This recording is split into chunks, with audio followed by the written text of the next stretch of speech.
Ladies and gentlemen, boys and girls, what a week of NFL action. Week 7 is now officially in the books in its entirety. We've seen every game, we know every result, and I can say that the Seahawks did extremely well this time around. Not only did they win their game this time, but a pretty large majority of the results, especially the ones that really mattered, went their way. So things are shaping up very well as a Seahawks fan as we go into week 8. And it's looking like the team will be okay as long as they take care of their own business. They're not going to need to do anything over the top crazy just to stay alive because we're starting to see some of the flaws, some of the dents, some of the issues with these other NFC playoff contenders.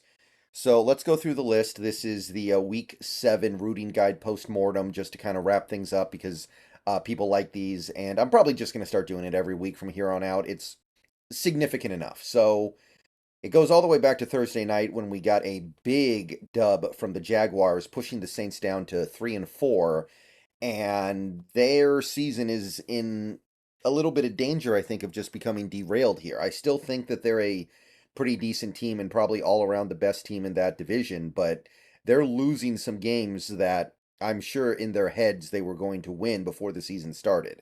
Like they had an opportunity to steal this Jacksonville game. You know they were expecting to beat Baker Mayfield and the Bucks. There's one or two other games they've already given away this year. They probably feel like they should be undefeated or very close, and here they are with a losing record. So not only is that pushing a playoff contender down in the NFC, it's also improving our third round pick via the Saints because as I've said a couple times now, I'm pretty confident that third round pick is going to come from the Saints. So great news there. That was a big one, I think. That was actually low key a big one this week. So moving past that, we did get Raiders Bears. Bears win, which not really ideal. It's not that big of a deal because it's not like the Bears are now some playoff contender because they won a game against a bad Raiders team with their backup quarterback. But the real issue here is that we don't want the Cardinals to get a top pick. We want the Cardinals pick to be a little bit lower than where it is right now. I think it's second overall. And a team like the Bears winning is pushing that Cardinals pick up. That's actually probably a bigger deal than just, oh, we want the Bears to lose because they're an NFC team. So I imagine that Fields will be back soon and all will be right with the world again, and the Bears will start losing again like they pretty much always do when Fields plays. But they've now got 2 wins, which is one more than Arizona, so worth monitoring for sure. Browns Colts, it took some very dubious officiating. It took a really crazy, wild game that I mean, I don't really know what to say about what transpired out there in Indy this week, but the Browns won, which is what I wanted. It helps the strength of schedule a little bit, and it also means the Browns are going to be going into the Seahawks game on a high. They'll have won 2 really, really intense games in a row against, I mean, the Colts aren't that good, but the Niners are pretty good. So the Browns are feeling themselves right now, which I think is a lot better than them being 3-3 and kind of in desperation mode to stay alive in their division. So I'm going to chalk that up as good news as well. Bills Patriots meant nothing to us, so whatever happened there, irrelevant. Giants helped push the Commanders down. Another potential NFC wildcard contender now with a losing record. They're 3-4. And for a Commanders team that started this season out fairly well, winning games in Denver and coming back in the fourth quarter against the Cardinals, it's starting to get really hard to take that Commanders team seriously as a playoff contender. There was a time where I was like, okay, they're doing some stuff. I'm impressed. I think going into Denver and winning is always an impressive thing, even if this Denver team is really bad. But losing a game to these Giants with Tyrod Taylor, and honestly, Tyrod Taylor had a pretty nice game against the Commanders as well. You got to say it's getting harder to see them as a playoff team. So you can start to kind of cross them off as a real contender here, which is great news. Falcons and Bucks. I mean, I argued we wanted Tampa Bay to win, but it was close, right? Because either way, it's problematic because if the Falcons win, then you're a little more worried about the Falcons. If the Bucks win, you're a little more worried about the Bucks, and both teams are on roughly equal footing right now. And the way that game played out, that transpired. Both these teams are kind of equal. They're just okay.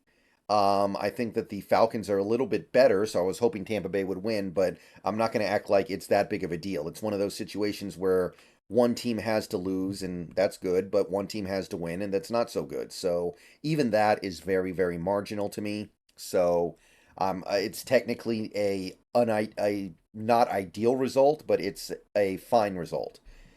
Lions Ravens went beautifully. I mean, I don't know what happened in this game. I didn't get to watch most of it, but we got exactly what we wanted. The Lions, not only did they lose, they got crushed. They looked mortal.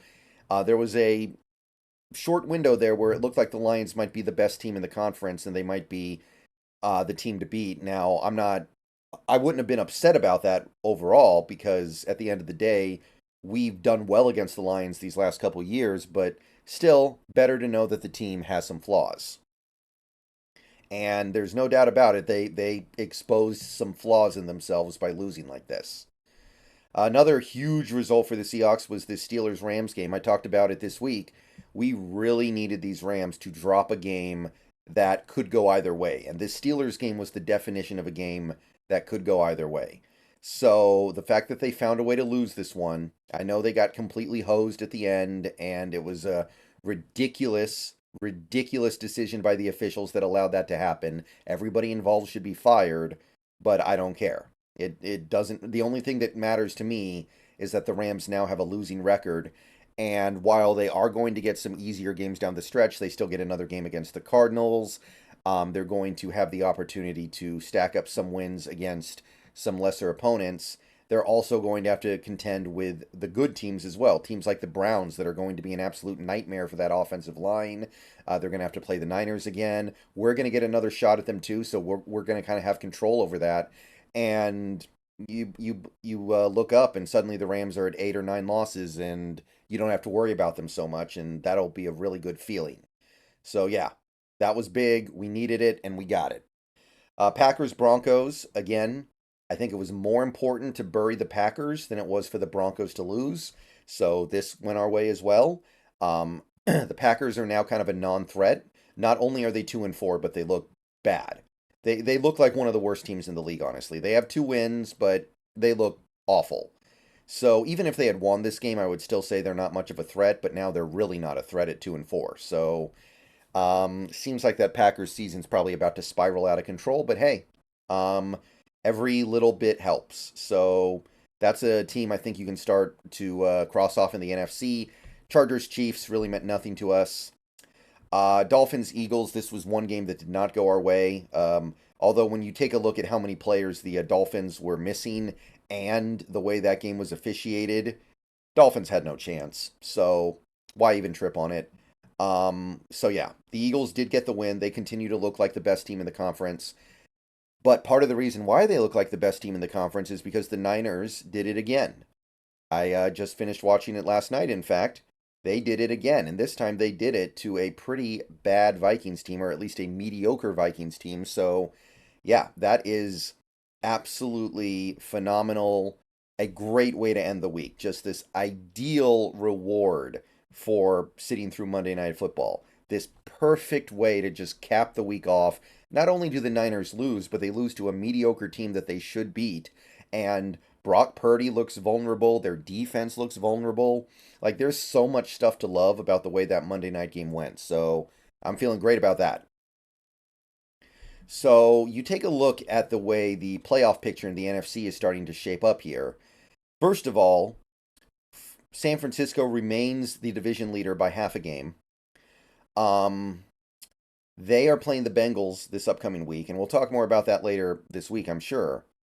But there's an opportunity if the Seahawks can get it done against the Browns and the Niners continue to slide against the Bengals, which both very possible things that can happen for sure. Then suddenly, boom, we're leading the division. We're in the conversation for a top seed, one of the top NFC seeds. And we're suddenly not that far away from even getting the top seed, the very top. So while it's too early to get excited about something like that, the fact that it's even a possibility is very appealing. So that's one angle. But the other angle is you can see these NFC wildcard wannabes are starting to drop by the wayside. Now, the one thing that's kind of a downside from this Monday night game, although it nowhere near outweighs the good of the Niners losing like that. The Vikings are kind of back from the dead now because they're 3-4 and they have an easy schedule. They still have to play the Broncos, the Chargers, the Raiders. They get the teams in their division. Like the Vikings really might be back from the dead here. But if you take a look, all of the NFC teams that are on the outside looking in, like they're competing for one of the bottom wildcard spots, are 3-4. You have four teams that are 3-4 here. So none of them really look all that good. None of them really look all that interested in getting involved here. And there's a very good chance that over the next couple weeks, at least a couple of those teams are going to completely fall off. So it's going to be reduced down to like a not 8-team or 9-team race for 7 spots. So Seattle is going to be feeling pretty comfortable at the number 5 spot for now. It's going to be tough for anybody to come up and take up the playoff spot from them anytime soon. I mean, we got Tampa Bay here at the 7 seed. I don't think that's going to last, but who's going to take it from them, right? Like Minnesota seems likely because their schedule is kind of easy and they've survived this really tough stretch to start. But other than that, like I already went over the Rams. I think they've got enough losses on their schedule now. The Commanders, I don't take that seriously. The Saints seem like they're just hanging out, kind of just clinging to the cliff here, waiting to fall off. So realistically, you look at it, it's like it feels like we have our 7 playoff teams in a way. I feel fairly comfortable about the way this NFC is going to shape out as of right now. Obviously, there's a ton of time for things to change, but it's starting to look like we're getting our 7 teams, and the other teams just aren't on that level. All right, see you guys later. Go Hawks.